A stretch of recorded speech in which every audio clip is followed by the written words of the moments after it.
In Genesis chapter 2, verses 21 to 24. So the Lord God caused the man to fall into a deep sleep. And while he was sleeping, he took one of the man's ribs and closed up the place with flesh. 22. Then the Lord God made a woman from the rib he had taken out of the man, and he brought her to the man. 23. The man said, "This is now bone of my bones and flesh of my flesh. She shall be called woman, for she was taken out of man.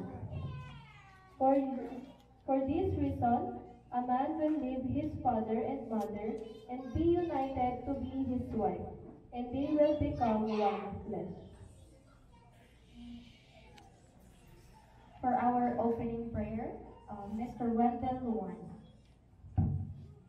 Let's all bow our heads and pray. Ay manalangin.